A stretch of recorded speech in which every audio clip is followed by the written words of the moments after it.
Good evening, everybody. Thank you all for coming. Welcome to this Policy and Practice seminar hosted by the UCL Department of Political Science and the School of Public Policy. My name's Lucy Barnes. I'm a professor in the department and I'm your host for this evening.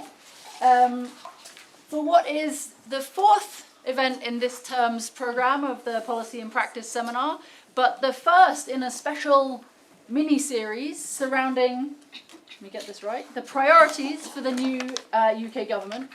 So the mini-series as a whole will explore some of the key issues that the government's attention is focused on, and some things that we think it should be focused on, even if it isn't.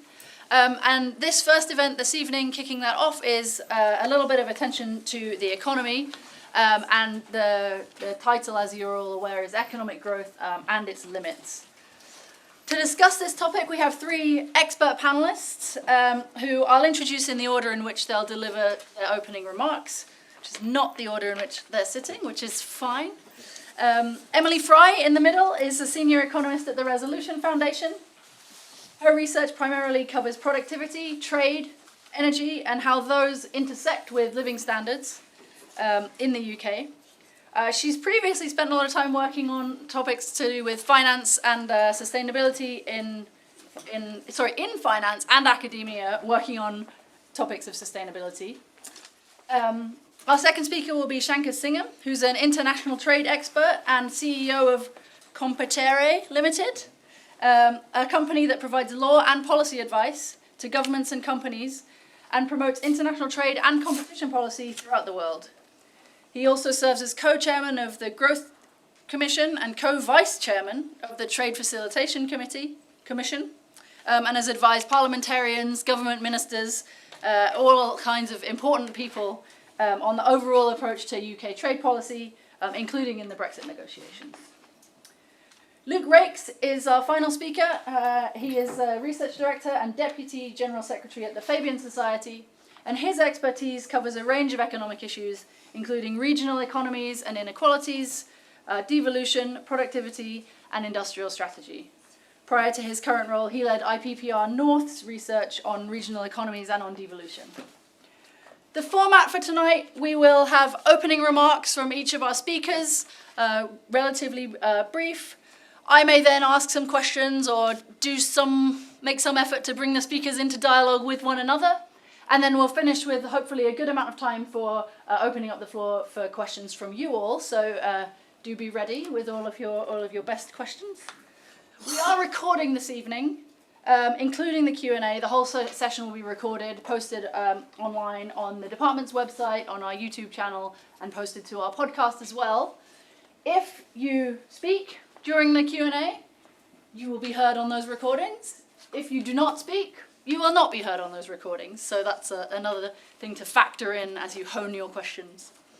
We'll let you know when those recordings are available. We hope that you might want to share them with everybody you know who was unlucky enough not to be able to join us this evening, because I do think it will be a fascinating conversation and discussion. And with that, I will hand over to our first speaker. Let's hear from Emily Fry. Thank you. Great. Thank you so much, and thanks for having me here today. So I'm going to start by talking to everyone about growth and why growth is an issue that's facing this government as it takes office, as it finishes its 100 days in office. And often when we think about growth, we'll think about GDP growth, and it's this very abstract idea of how much output the whole economy is producing. But the real reason that we care about that growth is because ultimately how much we produce in our whole economy per hours worked, per the inputs that we're putting into it, matters for our living standards because it comes through our wages. So in the long run, that productivity metric really sets what our wages are. And what we do know is over the last 15 years, since a little bit before the financial crisis, but particularly since 2008, the UK's seen a really steep slowdown in that productivity. And it's been a slowdown not just compared to how we were doing before the financial crisis, when we were kind of booming, our economy was doing well, wages were rising pretty rapidly, incomes were rising as a result of that. But it's actually compared to other countries that are quite like ourselves. So if you look at other rich countries, so the G7 economies, they grew a lot faster than the UK did over the past 15 years or so. And what does that look like in terms of average wages for the average worker? That's about £1,800 for the average worker that you end up missing out on in your annual wages because we haven't seen that productivity growth. So that's the kind of story that we're coming to with thinking about growth. And I'm going to talk us through kind of 3 strategic areas that we should be thinking about when we think about a growth strategy. And I say a growth strategy because there are trade-offs, there are tensions in that strategy that we need to be honest about, that we need to think about, that we need to deal with in order for us to actually make those decisions and be hard-headed about making those trade-offs. So I'm going to talk about 3 kind of key elements of a growth strategy. The first is knowing yourself. So, what is the UK? What is the UK good at? And a lot of people like to think, oh, the UK is not very good at manufacturing, that's a bad thing. Or, oh, the UK has really struggled because we're only bankers in the UK and we need other industries. But if you look at what the UK is actually good at, it is a large range of services. It is a number of advanced manufacturing products as well. And these types of things, the UK has had a comparative advantage, so has been, better compared to the rest of the world at these things since the 1980s. So a lot of the products that we're really good at today have been really long-standing. We've been good at them for a long time. We're still good at them today. I expect in another 40 years we'll probably be good at them then too. So what are those things? Those are things like other business services, which includes your lawyers, your engineers, your architects, kind of this huge category of all types of services that a lot of people will do in the UK. It also includes things like our art market is very advanced compared to the rest of the world. And forgotten what my final thing we're good at so many things. It includes things like cultural and recreational services, so our cultural exports, our film industry, for example, is also a kind of a key source of comparative advantage for us. So what does that mean in terms of how we should think about like what to do in terms of advancing those things? You don't just want to maybe give grants to management consultants as your strategy. That would be quite a weird thing to do. So how can you kind of support our economy based on knowing our strengths? And so that's when you start thinking about, okay, how does that kind of regionally look in the UK? Well, it's really quite concentrated in London. If you look at our export profiles, loads of our services exports come from London. So how can you think about spreading that out across the UK, spreading that wealth out across the UK?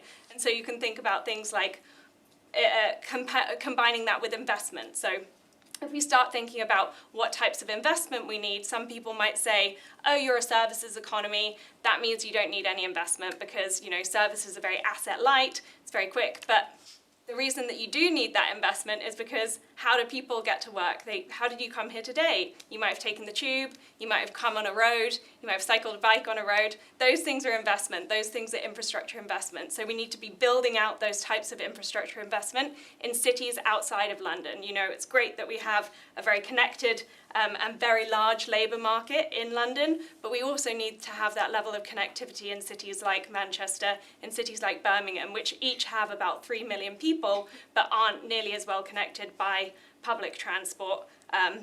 You could concrete over the centre of Birmingham, but that would require kind of concrete over the centre of Birmingham and make it all a car park so that you can build out the roads and get people in via cars. That's kind of the American approach. But if you look at how the UK is set up, we don't have that amount of space. We need to think about how are we leveraging that, how are we building things like public transport. So that's where you start to need things like investment. And it's not just that public investment that you need, it's also the businesses which really need to invest. So if you think about the businesses and how much they're investing in the UK, we're actually investing a lot less than comparable countries to us, and we have been investing a lot less for a really, really long time. Maybe that's because we don't have high returns, but the data doesn't seem to show that. So why are people not investing? Well, maybe it's very hard to kind of get that planning and permission in. Maybe it's very hard to actually execute on those investments. And maybe some of the ways that our tax system is set up is actually set up against making some of those investments. We're taxing things like building structures in the UK, whereas we should kind of more neutrally tax land value. So there's kind of this holistic look at, you're not just putting money into investment, but you're also thinking about how are the things across the economy working together, how are you setting them up. And then my final point is about economic change. And I think when we think about change, it seems like it's overwhelmingly fast. We hear ChatGPT has changed probably how universities are operating at the moment. You have climate change coming down the pipe. You have Brexit that's only just still working through our trade system. So people think that, there's a lot of change that's happening. But if you look at the data, you actually see that the amount of economic change, so if you measure, for example, job-to-job moves across different types of industries, that's at an all-time low. So people are really not making those changes across industries, across different sectors, across different firms. And why might we be worried about that? Well, one of the key ways that you can create that economic growth is by kind of moving between sectors, either moving to more highly productive sectors, moving to more highly productive firms, and that's happening a lot less in the UK. It's also really good for workers because you end up with much faster wage rises for workers who make those moves. But one of the reasons that we might not be making those changes is because if you look at our kind of social security system, you don't have that much support if you're out of work. So if you're unemployed, you have very low levels of support. So it incentivizes you to make a really quick decision and say, yes, that's a job, that will give me money, I'll go for that job and I'll stay in it, rather than having the security like you might do in a place like Denmark, where you can say, actually, I'm going to take a think about what job is right to do next, how to make that decision. I can spend a year out of work and really connect my skills better to the labour market. So those are three kind of key areas that we should be thinking about. So knowing ourselves, investing more, and thinking about economic change and how the government is thinking about setting itself up to create that economic change. And we can talk maybe in the discussion a little bit about how the current government is doing on those different measures and where it should go. Thank you. Next up, let's hear from Shankar.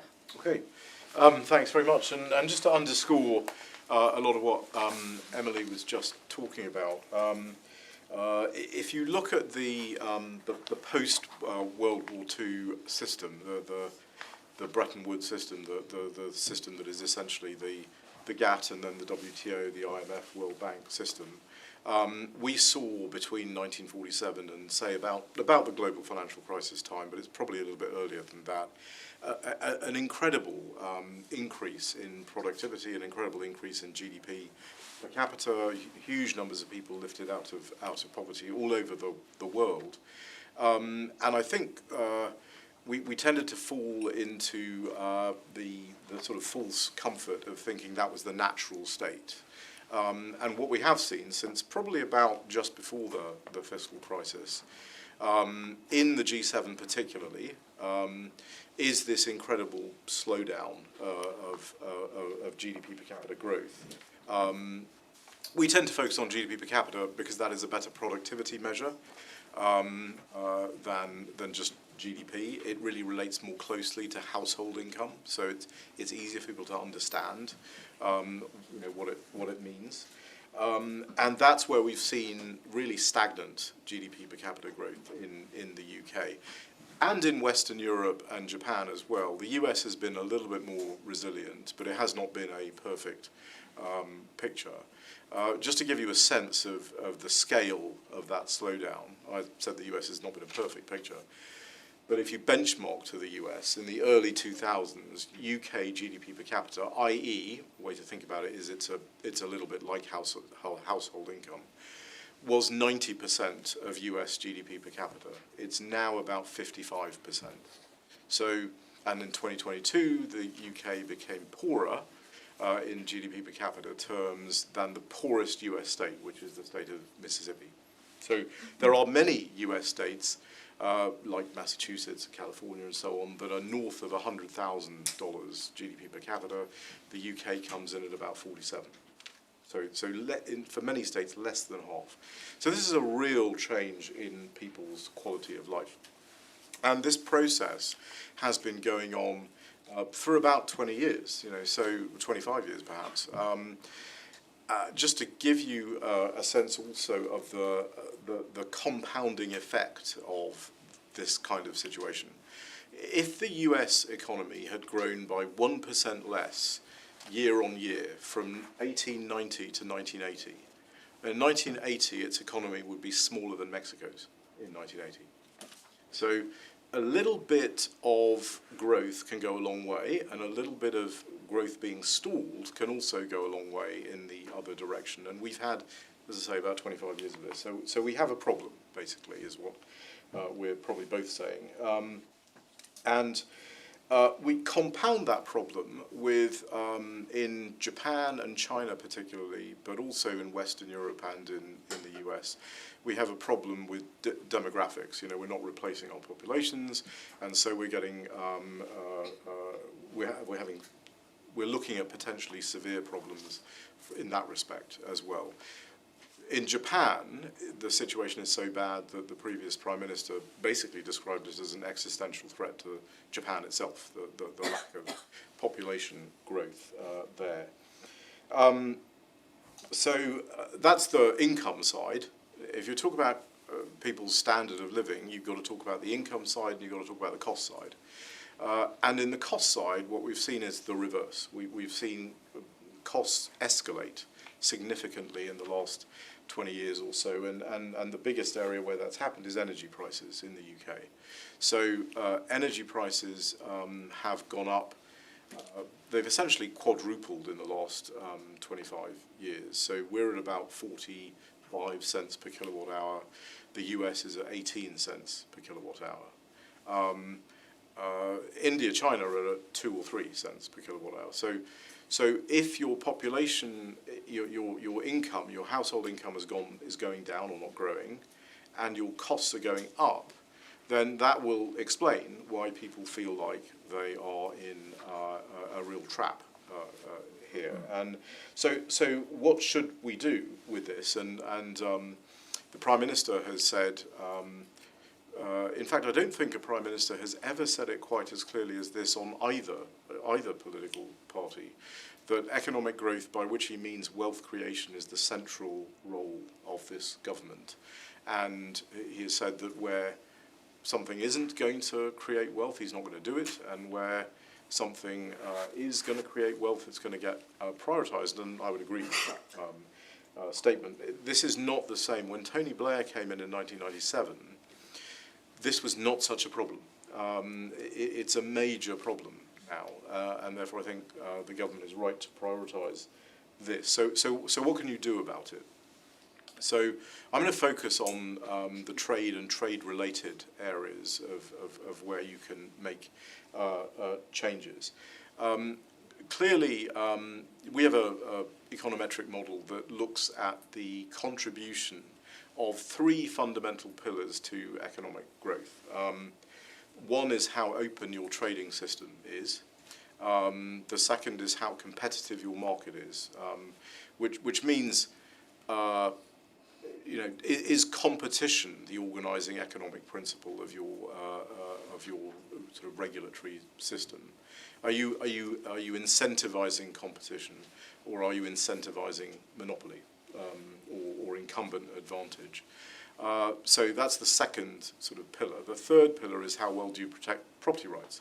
And what we find is that if the UK were to improve any of those pillars, I'll go through them pillar by pillar. So if it were to improve its open trade pillar, where it's pretty good actually, we have a pretty open economy, by 1 point in the econometric model, so basically about 15%, then you get typically a 7% GDP per capita gain. This is a state-to-state model, so this doesn't happen immediately. This happens however long it takes you to get that 1 point gain. Competition, it's about 13%, and property rights, it's about 8%. So these are big potential numbers that we can actually take advantage of. What we found in looking at, and I would point out that competition is the biggest driver. It's a bigger driver than how open your trade environment is largely because the UK is already fairly open, and it's a bigger driver than how well you protect property rights. So what are the kinds of things that would make the UK more competitive? Certainly on the trade side, there's a lot we can do to facilitate trade. Trade facilitation, these are making sure that the processes of trade, the customs processes and so forth, are made easier for traders, is also a big mover of that trade number. In the competition area, there's a lot that can be done. We've looked at the arterial sectors of the UK economy, so things like transportation, banking, energy, the sort of lifeblood areas of the economy. And what we tend to find in the UK is, and the CMA, as the Competition and Markets Authority, has done quite a lot of work in this area, is that the regulatory system in the UK, particularly in the arterial sectors of the economy, tends to favour the incumbent. In other words, it tends to favour the large incumbent company at the expense of the new entrant.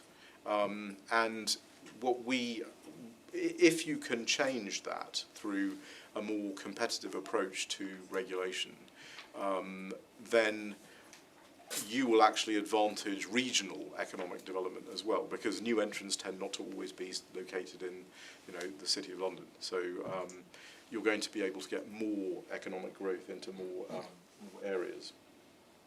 In terms of trade specifically, we have another problem that has been sort of developing over the last probably 30 plus years that we haven't done a lot about, and that is the how we deal with the entrance into the WTO system of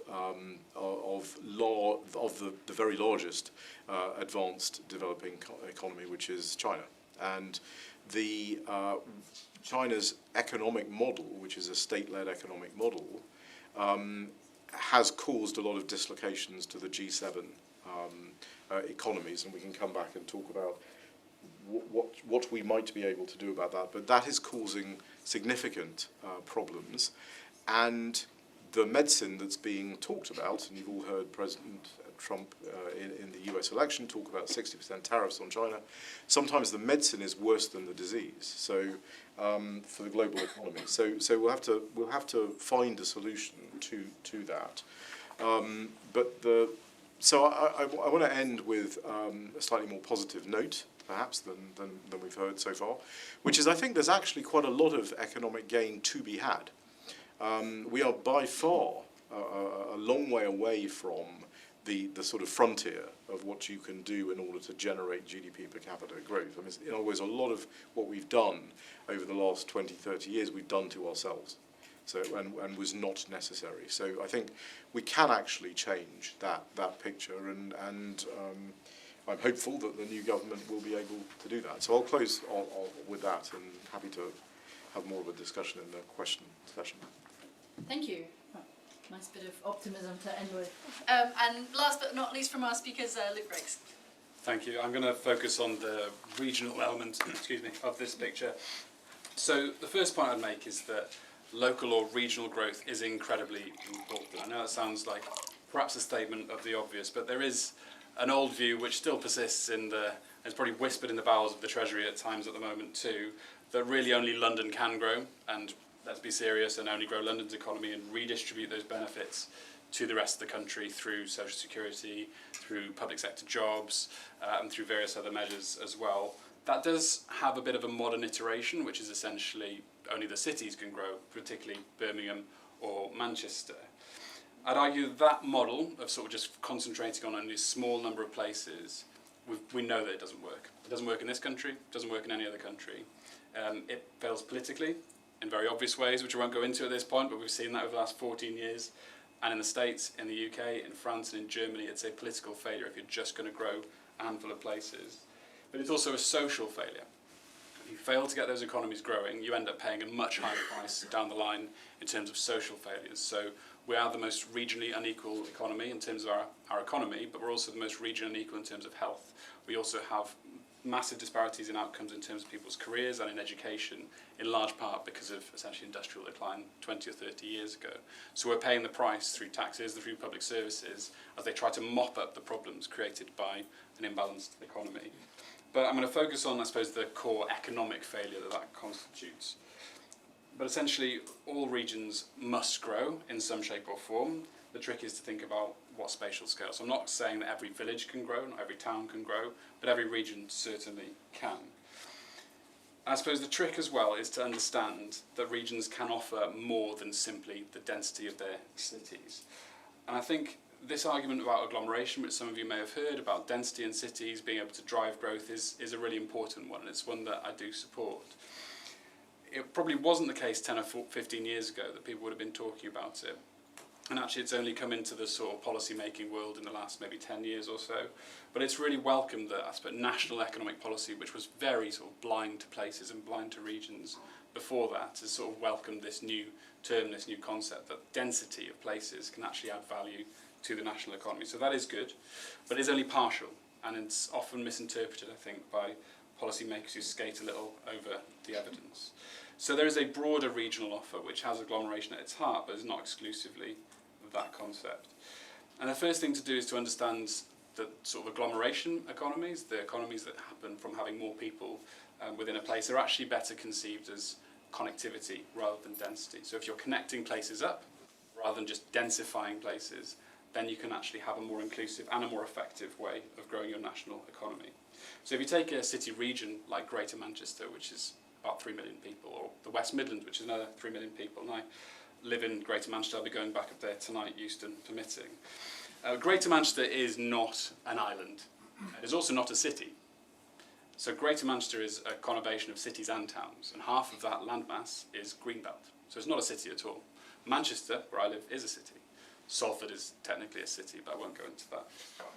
But it's essentially a collection of towns and cities, actually. But also it's very importantly connected, not just to, say, Cheshire to its south, but it's also really close to West Yorkshire, and it should also be much better connected to Birmingham. So the treatment of these places as if they're sort of islands, which are sort of cities and dense, actually fails to look at a map sometimes. You know, I think we're treating these places as if they're sort of mini Londons rather than actually quite diverse city regions as they are. And essentially what we're at risk of importing is the American model instead of the continental model when we look at cities and regions. So the American model stereotypically is about big, dense cities and car dependency, of course, as well. Whereas the continental model is often shaped around the sort of structure of those regions, which is towns and cities quite close to one another that need better connecting. And that is the pattern that we have in the UK. That's where our cities and towns are, in the West Midlands and in the North especially, and that is the model that we need to lean into, not try to import an American model or a London model onto the other regions of the country. So that really brings in those towns into that picture. It says, actually, hold on a second, we don't just need to look at the cities, we actually need to look at the city region and the hinterland of towns and ask what they can offer to that quite complex picture. So it's not just about density, it's about connectivity. The second point is to look at the wider regional offer, because while agglomeration and density can add value and they do drive productivity, it's actually relatively small, I think it's fair to say. And there are, of course, some downsides and trade-offs we have to be aware of with densifying places. Of course, congestion, quality of life, air quality. The region with the highest level of anxiety in the country is London. These things are important to factor into our decisions, particularly if we're trying to build up the populations in those areas. Other things, places can offer other things other than density, I think is a key point. So transport connectivity is very important, whether it's international or local or national. A university is very important for a place as well. Sometimes space is what an industry needs to grow, and cities obviously cannot offer that. There's a really good example in Greater Manchester called Atom Valley, which is currently being taken forward in the sort of periphery of that city region, the less dense part of that city region, which involves declassifying Greenbelt, which is an important part of it. But it's essentially an advanced manufacturing cluster. So the picture that we tend to see is that places close to cities, but not necessarily in cities themselves, have the best benefit. And there's a mutual benefit. So some people will say that cities benefit towns, and that's true, but also those towns are offering something that those cities can't. It's important to understand that it's a mutual benefit, that sort of two-way benefit. The final point is that actually people tend to want to live near cities, but not in them. And I don't know if it's surprising to others, but the population of Manchester and London and cities in the UK would be declining if it weren't for international immigration. The net flow of people into those cities is actually negative.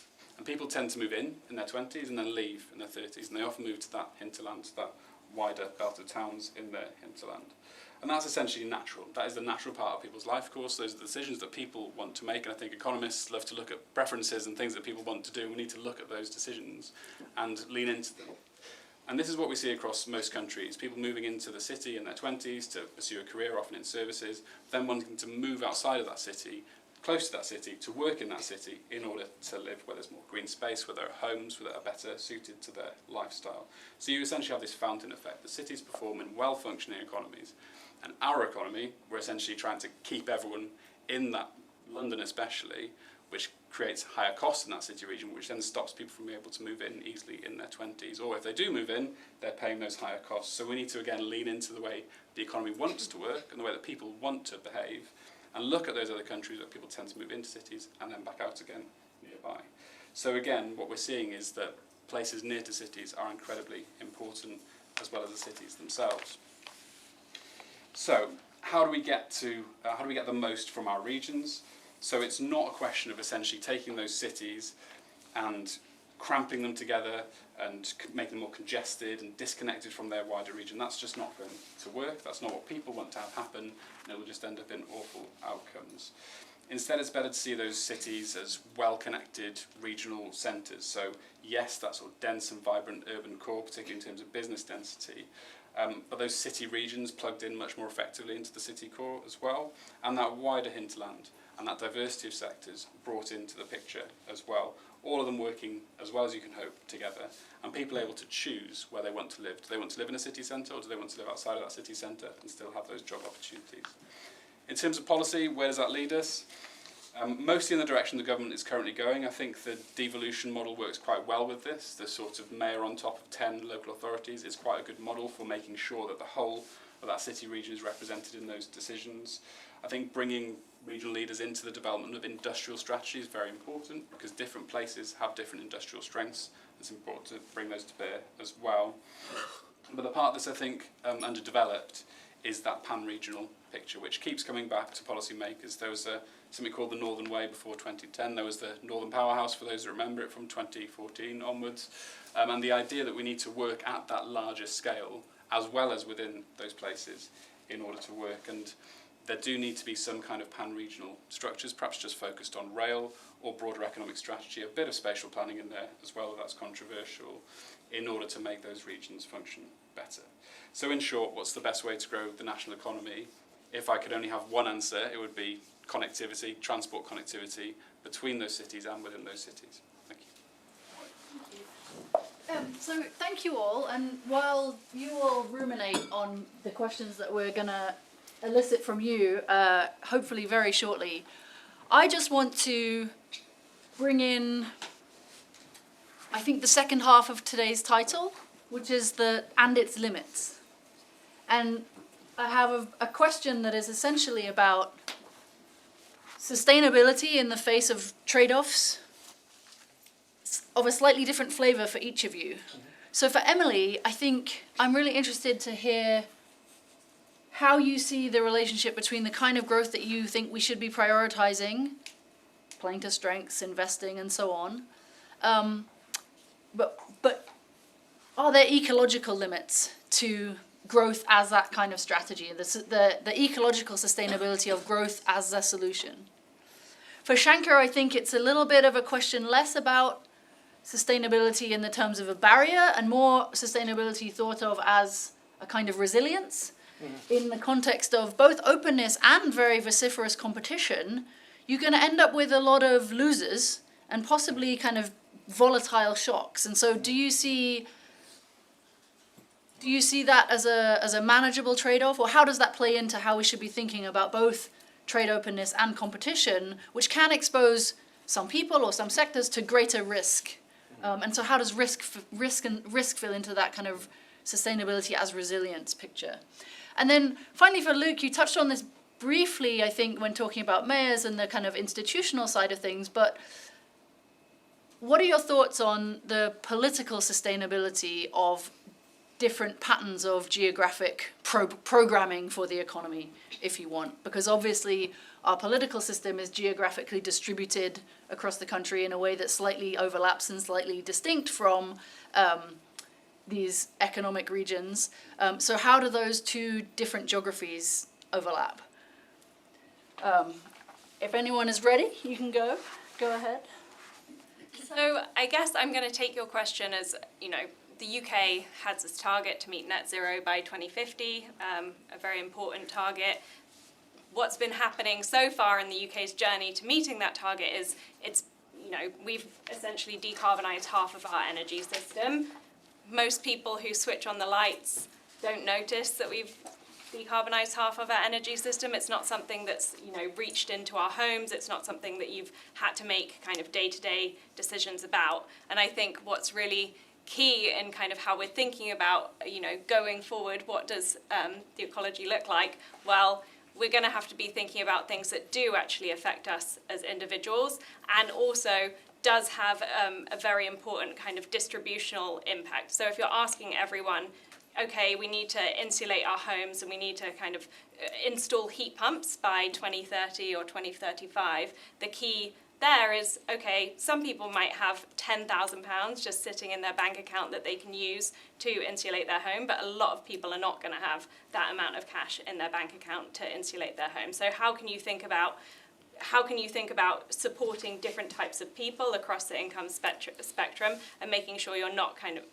you're not supporting people who don't need it and who are going to get those benefits of a warmer, quieter home, but you are supporting kind of lower middle income people to get those benefits of moving towards that net zero ecosystem. And I think some of the challenges that you face in practice of doing that is a lot of people who are low income are renters. So if you think about kind of how the private rented sector fits in to kind of achieving those goals, I think there's like a really key kind of connection as well with some of the points that Shankar's talked about in terms of things like energy costs. It's very expensive to buy kind of a volatile gas from overseas, but as the UK's system is transitioning to net zero, we're also kind of setting up these quite long-term contracts with renewable energy developers and saying, yes, we'll pay a certain amount for your kilowatt hours over the next 15 years, but how does that what happens in the current kind of macroeconomy where we have higher interest rates, where we're facing a much more challenging kind of macroeconomic environment for making those investments, you end up kind of locking in a lot higher prices. So how should we be thinking about those things? So I think it's key, obviously, to go as quickly as possible, but I think there is also kind of a cost to that, and a cost that's ultimately going to be paid through energy bills, and it's worth us kind of reminding ourselves that, and reminding ourselves that who's going to be paying those energy bills at the end of the day, because we do have a privatised energy system. And I think another thing that's kind of also pretty interesting, and it is also going to be affecting all of our lives, is how do we travel around the place?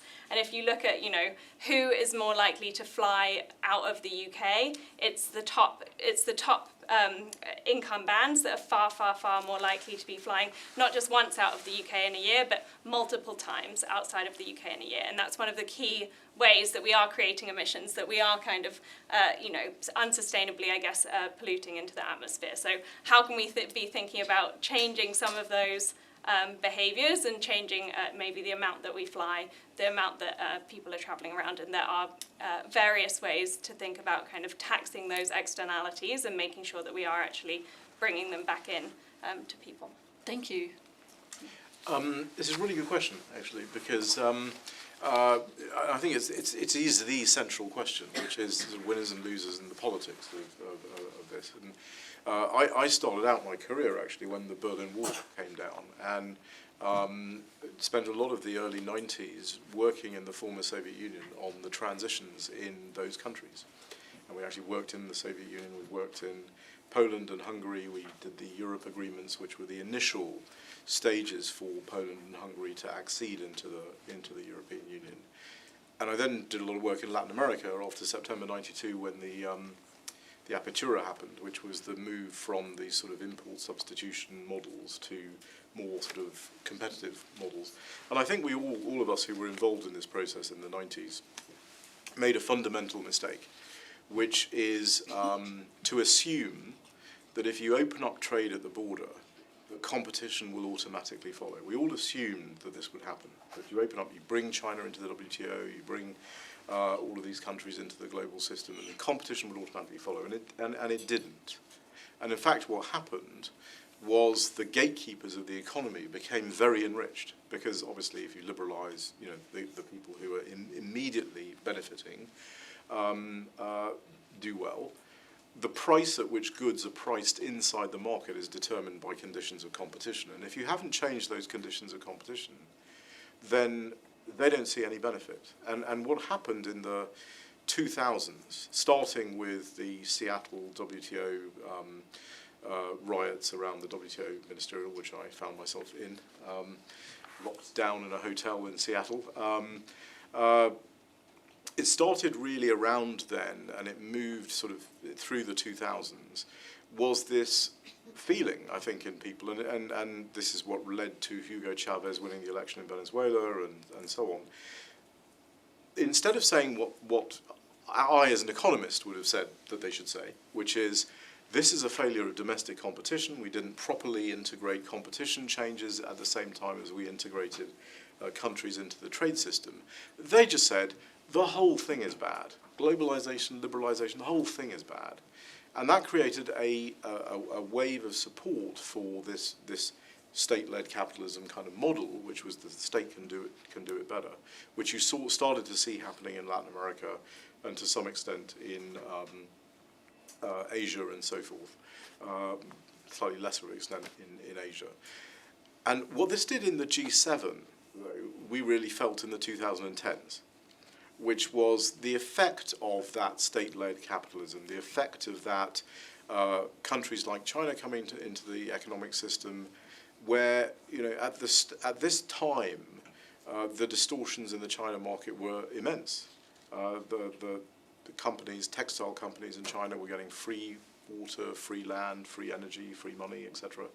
So if you're a Honduran textile manufacturer, you are not going to be able to compete against this, and they weren't able to compete against this.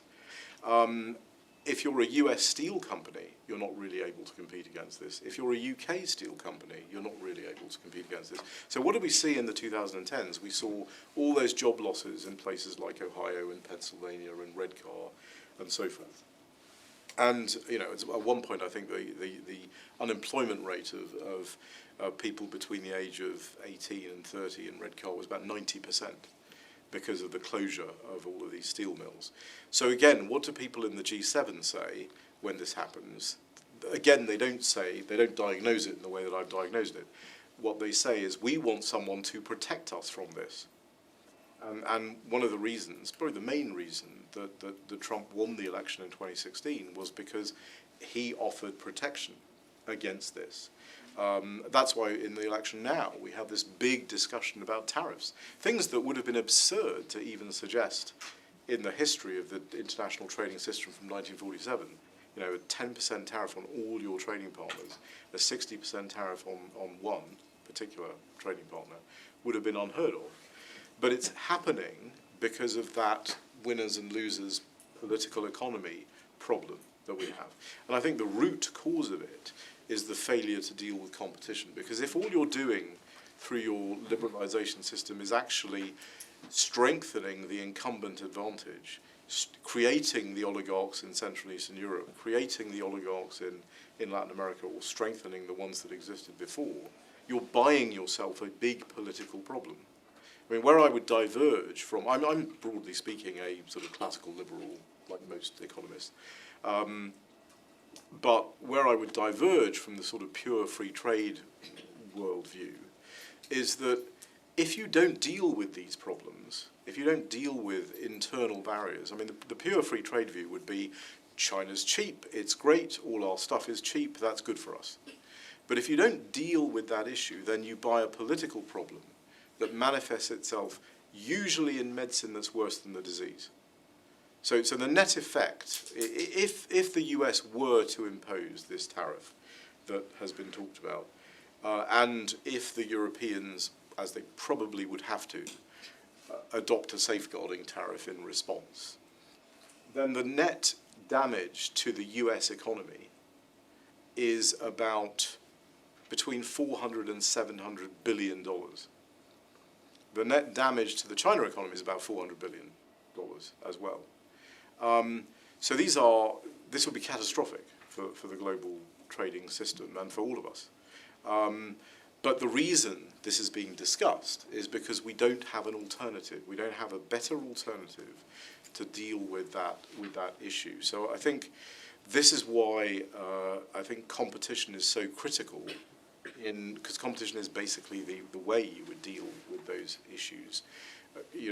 Moving away from incumbent advantage, allowing new entrants to have a fair, ability to compete, is the way that we create opportunities and jobs for people. And I think it does solve a lot of the other things we've discussed here, like regional development, because that's where it tends to happen.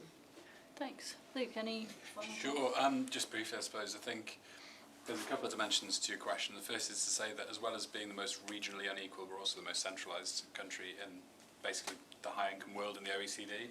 So about 5% of tax is retained locally. We don't really have much control over that at a council level either, whereas 95% is sucked up to the middle. From memory, so don't quote me on this, I think in France it's about 12%, in Germany it's about 33%, but again, don't quote me on that. So quite big margins, and their sort of sub-national authorities, whether they're regional or local, are several times more powerful than our own.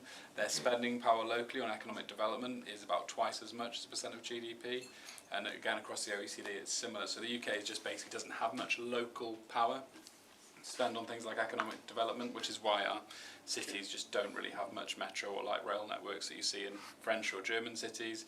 It's why our public realm, as in the streets and the sort of the quality of living out there is much better in those places, because we don't have that power concentrated locally in those places to deal with some of those problems. And there's also a consequence to the politics of the country, which I alluded to earlier, which ties into what was being said there. And that is, there is a really strong overlap between regional development and political disenfranchisement, disillusion, and just genuine anger. And you can see that not just in the UK, of course. So while we are the most regionally unequal, this particular problem we're seeing across, of course, the US, France and Germany. So it's not exclusive to the UK. But one of the things to address it is to have have stronger economic development powers at a local and regional level. It's not the only thing. There are many things at play in those places, including trade, including immigration, of course, as well, playing into that picture. But one of the best things that you can do to sort of take the poison out of some of these things is to make sure that people have job opportunities locally, that the place they live in has a bit of a purpose to it, and that's often what's lacking that enables those things to snowball. Thank you. Over to you. We will collect questions from the floor in groups of about 3. We have no microphones at all today, so if you are raising your hand and articulating a question, please do speak up. And if you would like to introduce yourself as well as you introduce your question, please do so. If I can see anyone who would like to ask a question, please just raise your hand and I will point you out in batches of 3. We have a lady in the back there to kick us off, and then this gentleman here on the right-hand side, and then there was one, in the black jumper. So off you go. Yes, please. Hi, I'm Lucy. I'm from PolicyWise, and I have a question for Luke, but of course anyone else is welcome to answer. Thank you as well for your talks, been very interesting. With regards to better connectivity between regions, I'm interested on your thoughts on how we approach that across regions in devolved nations, considering that transport is a devolved area of policy in England, Wales, Scotland, Northern Ireland. Thanks. Gentlemen. Hi, my name is Yijan. I'm a recent grad from the Comparative Politics degree from UCL.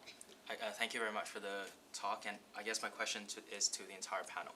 So you talk a lot about, on the, policy analysis side of what problem needs to be solved, and I kind of want to push it into the policy making side, because the UK is literally the biggest parliamentary democracy in the world, and within the parliament you're going to face a lot of pressures coming from all the sides. For example, trade-wise, is the UK going to face pressures in terms of EV taxes, right?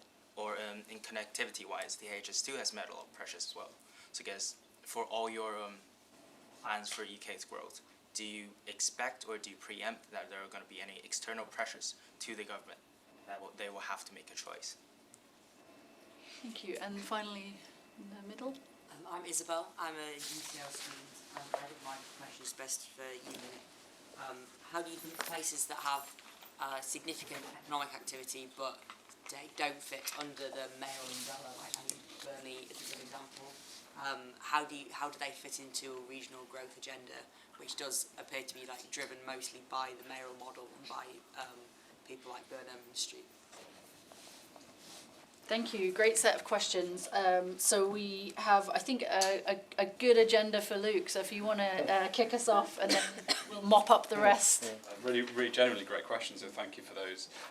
So the devolved nations, I mean, they're two very different devolved nations, of course. I'm actually Welsh myself, and the economy of Wales is, I'll be the first to deride it, to be honest. It's on the periphery of the periphery, as it's spoken about. It is a very peripheral, very small economy. It is an economy smaller than Greater Manchester's and a population only slightly larger. In that case, I think that, and all their population, about half the population is concentrated in the sort of what some ambitious people call the Cardiff capital region, which is really just a small city and various other small towns and cities around it. There they are developing a sort of metro approach, which essentially means knitting together various transport networks that already exist and complementing them a little too.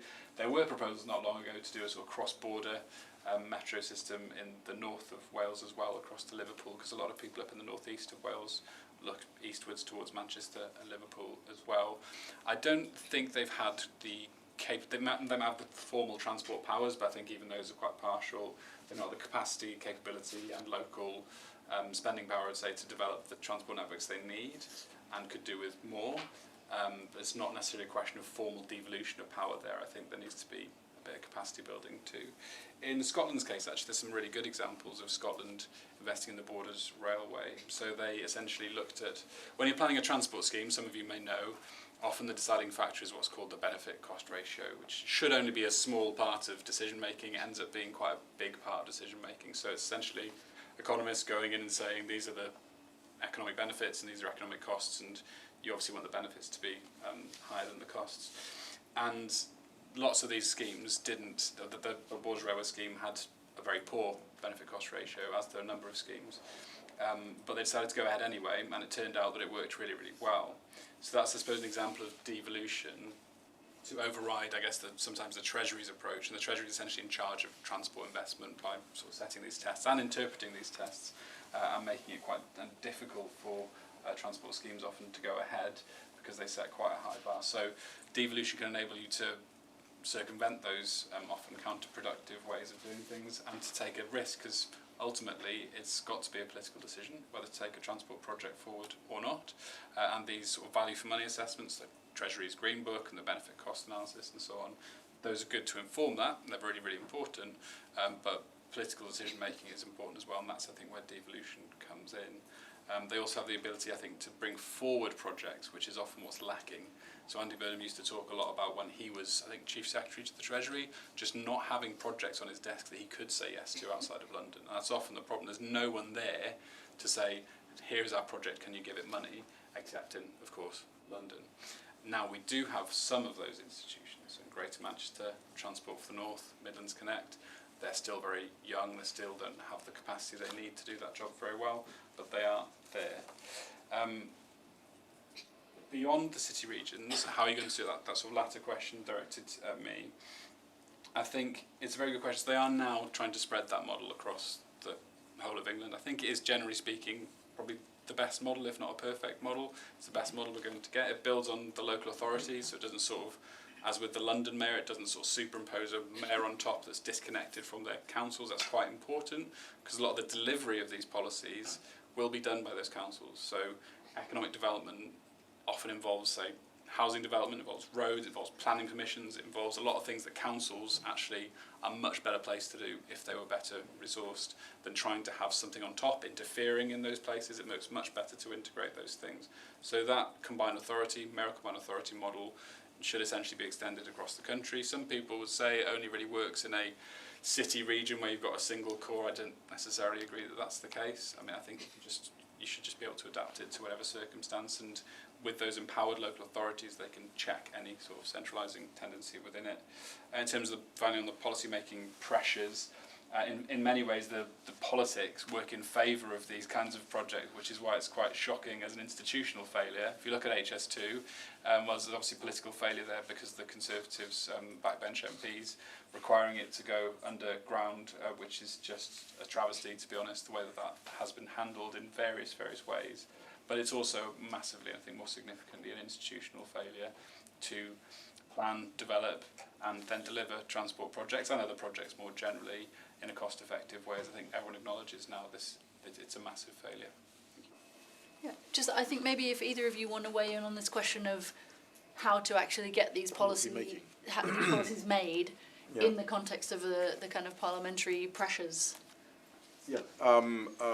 I mean, just on that final point about infrastructure, I mean, all transportation links. I mean, I think one of the challenges in the UK is that if you think of the transportation network as a sort of spider's web with London in the centre, anything that connects London to anything is well done, and anything that connects anywhere else with anywhere else is very badly done. So that has to change. You know, that approach is a sort of fundamentally flawed approach. It takes longer to go from South Wales to North Wales than it does to go from London to North Wales. So that needs to be changed. In terms of policy making, yeah, you always have these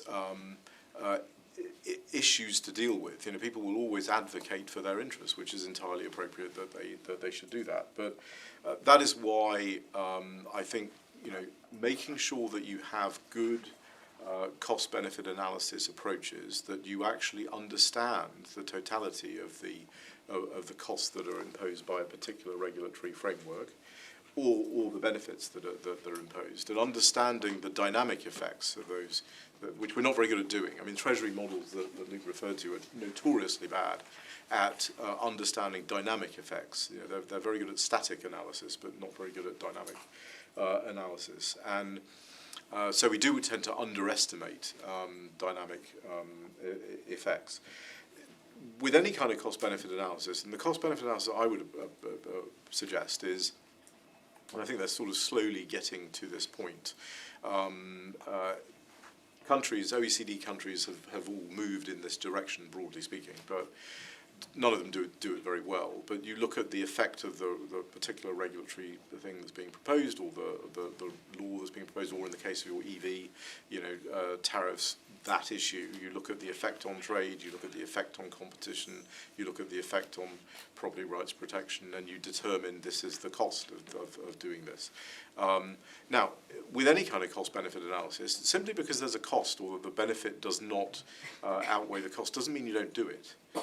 It just means that you make the costs explicit so people can think about, well, is there an alternative to doing it that's less costly? And there may be cases where it's more expensive to do it, the benefit is less than the cost, but you're going to do it anyway because you've got other reasons, other political reasons to do it, and that's entirely appropriate.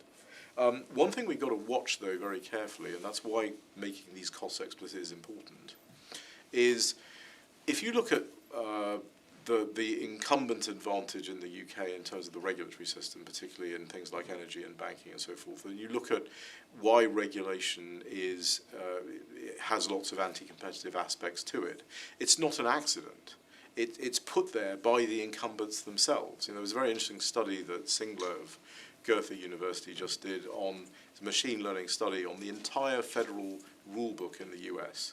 And essentially what he discovered is that 31 to 37% of market power increases to companies is attributable to the federal rulebook, not to the company's, you know, business model, not to efficiency, not to anything like that. It's the federal rulebook. In other words, what are they doing? They're going to the government and getting regulation to prevent their competitors from succeeding. And a lot of it is that. So evaluating the cost and showing people the cost of that is really important, because that's the only way you're going to countervail that kind of pressure. But you're always going to have, particularly in trade policy, those kinds of colliding interests. What you want to do is have a system where all of it is as explicit as it can be, so people can make informed decisions. And how do you do trade policy? The former Australian High Commissioner said to people, to the UK government when they were doing this, is don't do trade policy on the basis of whatever all your companies tell you they want. That's not trade policy. That's not even commercial policy. The trade policy is, there's a powerful aspect of trade policy that is foreign policy. There are all kinds of other factors. And even if it's just the business effect, you've got to think about large businesses, absolutely. But you've also got to think about new entrants. You've got to think about businesses of the future. You've got to think about consumers. You've got to think about businesses as consumers. Unless you're thinking of all of those things, you're not really going to do it. You're not going to do it properly. So those two things are really important, making the costs explicit and understanding that you're not just gathering together what major business groups tell you they think they want to do. You wanted to jump in? Yeah, just a couple of points. I think on the mayoral model, I think it is, as Luke says, incredibly important to have that coordination across multiple local authorities. And we have a bit of an issue at the moment in that, the government's launched its new housing strategy and its new housing targets, which are at local authority level. So I looked at okay, they're at local authority level and they address affordability in the region. So how what are house prices compared to average earnings in those regions, and I think in the local authorities. And what's challenging about that is places like the Birmingham urban area, for example, are pretty affordable relative to other areas of the UK. So you end up not actually getting very much building in places like the Birmingham urban area compared to some coastal towns, for example. London also got quite a lot of building under those housing targets. And the reason that housing is really important goes back to Luke's point on agglomeration. So it's not only the kind of inner city transport systems that you need to have agglomeration, you also need to be building sufficient housing for not just for kind of the private sector, but also for the social housing sector. There's huge wait lists in Birmingham at the moment on social housing. You also need to be building sufficient housing that people can actually commute into work and get to their jobs in a reasonable amount of time. And that means really coordinating across things like housing, like transportation, like skilled workers as well, and skilled training plans. And I think that's where kind of the challenge with our model at the moment really does come into play, because we set things kind of centrally, we set these targets centrally, but actually the reality of how that plays out in where they get built doesn't necessarily make as much kind of strategic sense, and you could actually get much bigger maybe growth benefits, much bigger kind of regional economic benefits if you did coordinate across those things. So I think that is kind of a really important point there. And then I think on the policy-making side, I think it's interesting at the moment, you might have heard in the news a lot around kind of the Rachel Reeves fiscal framework, and as she approaches her budget, she's thinking about what are the fiscal rules that I want to put in place to kind of set the direction of how much I'm going to spend on various things. And I think what we saw in kind of the previous government's fiscal rules, they said in the next 5 years, between the 4th and the 5th year of this forecast, we're going to have debt falling as a share of GDP. So quite kind of a random year of this forecast, we're going to have debt falling. And what has happened in recent budgets is that the government had been raiding kind of future plans on investment to pay for tax cuts today. So you end up with these weird, if you don't set things like the fiscal framework up in a way that's going to set you up on your kind of spending trajectory, then you end up in a really difficult place. And I think what's encouraging about seeing some of the discussion around fiscal rules now is one of the fiscal rules is saying we should pay for our day-to-day spending through taxes. That makes sense. We should pay for things that we receive today with taxes that we receive today. But then on the investment side, it's looking like there might be a bit more of a kind of broader view. We would argue for something like public sector net worth, where you think about all of the assets on the balance sheet. If you build a hospital, that's an asset that the government owns, and that is a valuable thing that you've created. And so that should be, registered both on the liability side and on the asset side, but it does look like the government might be moving to one where it's got a broader definition of what the government's balance sheet is, including kind of financial assets, and that does mean you can end up doing a bit more investment particularly through things like some kind of national banking or national wealth fund, as it might be constructed. So I think kind of setting out those big things to not end up with these weird, perverse incentives that you're making is really critical. Thanks. I think we have time for a brief second round of questions. Probably not all of them. Now that this forest of hands has sprouted up. Let's take this navy jumper in the front and black grey t-shirt in the back there, and let's see how concise you can be. If you could ask the Prime Minister or the Chancellor any question, what would it be? Great. You mentioned about regulations that favour incumbent firms. What sort of regulations are those? Okay, nice. Gentleman in the white t-shirt here, I think this is a quick fire round, so... Just a quick question, just following on the fiscal rules. Like, it feels to me that the fiscal rules conversation is very much a domestic conversation. I don't think international investors really care about what the fiscal rules are. I think our issue is we can't deliver infrastructure. So if we could actually deliver the infrastructure, then the market would be fine with supporting that. HS2 is farcical. Hinkley Point's taken 20 years to build. How can we get the urgency and the ability to deliver in government? Because it doesn't really feel there's that urgency there. Time is ticking, and we need to actually be able to deliver some of these things. Okay, so I'm going to step into a slightly more draconian mode. I'm going to ask Emily to respond on fiscal rules. Don't worry, you've got a little bit of second. I'm going to ask Shankar to respond on a couple of examples of these incumbent favouring rules. And then we're going to have the short and sweet, quick fire responses as our final piece for the evening. What question would you ask the Prime Minister or the Chancellor from each of you? So let's go.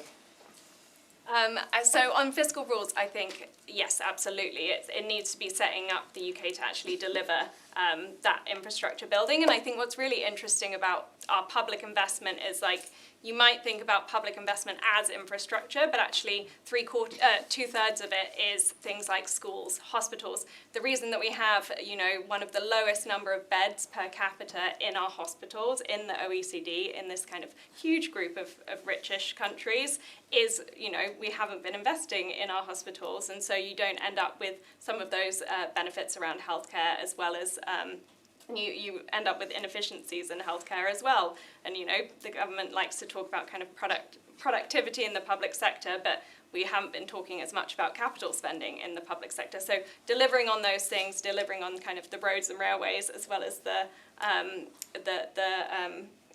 hospitals, the schools as well, is really critical. And I think one thing that has happened, because we flip-flopped between our fiscal rules, is that we end up actually committing to capital investment budgets, and then £1 in £6 of that doesn't actually get spent, because we have this volatility year to year. And 1 year a department might have a capital budget to spend that cash, and then suddenly it's taken away, so they can't spend it, and then the next year they get it back again, so they have to whip around and find a project that they can be shovel ready and invest in that year. So that volatility has also been a real challenge for the UK. So setting not just that the level of investment should be higher, and we have had very low levels of investment compared to other OECD countries, but we should also prevent kind of that level of volatility. And that's where I think things like fiscal rules do set that intention and do enable that a bit.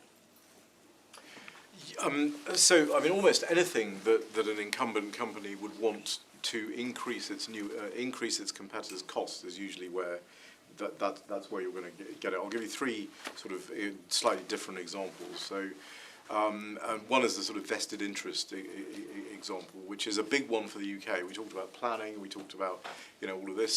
So resisting planning is often what vested interests do in order to stop something that they don't want to happen. And that's very important for the UK, because most of that economic development, that GDP per capita growth, about a third of what we projected, comes from planning reform. And we clearly have a situation, to the other gentleman's question, it costs more in the UK to go through the planning process so the tunnel under the Thames, cost more. The planning process cost more than the actual building of the biggest tunnel in Norway cost. Korean nuclear facilities cost less to build than the planning process in the UK costs before a shovel's in the ground. So that's one area. Another area is interconnection, usually in network industries. What you want to do if you have the asset that needs to be interconnected into, is you make interconnection very difficult and very expensive for your rivals. So that you see that in telecoms, you see that in electricity, you see that with grid connections in the UK, you see that in rail as well. So you can play around with those things in order to knock out new entrants. So that would be a good example. The challenge with them though is they're very, very creative. Incumbents are extremely good at lobbying for a particular regulation that looks on its face to be totally beneficial. Another area would be prudential regulation in banking, which is a good example of this, because who could be against prudential regulation? Sounds like a good thing. If I'm a retail bank with a high market power and I want to stop a challenger bank from entering the market, I'm going to use the prudential regulation rules. I'm going to try to increase them to the level that they cannot possibly compete with me. And that is what has happened. That's one of the reasons that challenger banks find it so difficult to enter the UK retail bank market. And it has a real effect on people, because if you think about what happened with the interest rates going up and people being very concerned about suddenly having to pay interest rates, one of the reasons that the UK public was so exposed on this issue is because of a lack of mortgage products available from what would have happened if there had been competition in the banking sector. So in countries like Australia and the US and Canada, you can get multiple mortgage products, fixed term, floating, all kinds of different things. So people are less exposed to interest rate increases. Why does that not happen in the UK? Well, a lot of it is because of a lack of competition at the retail banking level. And what do you do if you're a retail bank and you want to stop competition? You use something, and often it's prudential rules that get used. That makes it very difficult to deal with, because you have to be, and this is why cost-benefit analysis is so important, because you need to make the cost of this explicit, so people can say, well, I like that prudential rule. That's a really important prudential rule. I'm willing to pay for that. And that's a totally legitimate policy-making decision that policymakers can do, but they need to know what the cost is. Okay. Before they do. I'm going to jump in and ask you to go for your one question, One question that you would ask of the Prime Minister or the Chancellor. I suppose with the Prime Minister, I would ask him, what precisely do you mean by wealth creation? That's a good one. I like it. Emily? Well, I'm currently preparing to do an overnight analysis of the Chancellor's budget next Wednesday, so obviously knowing what's in the budget would be a useful question. But I think we have this big institution of the Treasury, and I think there's a lot of kind of norms that the Treasury has. So I'd be interested in how the Chancellor's may be challenging some of those Treasury norms and how we're thinking about things like growth policy. Great. Sure. I mean, you'll be shocked to hear that for me, I'll be asking when you're going to sort out regional transport. I think I've obviously been a bit parochial in terms of focusing on the north and Manchester, but it is very much a problem in the southwest and in Wales and parts of Scotland and the Midlands as well. I do just think if the growth mission is your top mission and you're not connecting these major population centres in the ways that they should be connected internally and with one another, then what you're doing really. So that's my point. Great. So we're going to end up by asking the Prime Minister and the Chancellor, what are you doing really? Which is probably the question that they really need to be held to account for. That's all we have time for this evening. Before we thank our speakers, let me just remind you about our next Policy and Practice seminar, which is next week on the 31st of October. That one is about decoding the 2024 US election, what it means for America and for the world. You can sign up for that on our website and on Eventbrite as well. If you don't already, please follow us on the social medias. The handle is UCLSPP. We announce all of our forthcoming events on those platforms, and you'll be able to keep up to date with the research that's going on in the department as well. So finally, just to thank you all for joining us, and please join me in thanking our speakers.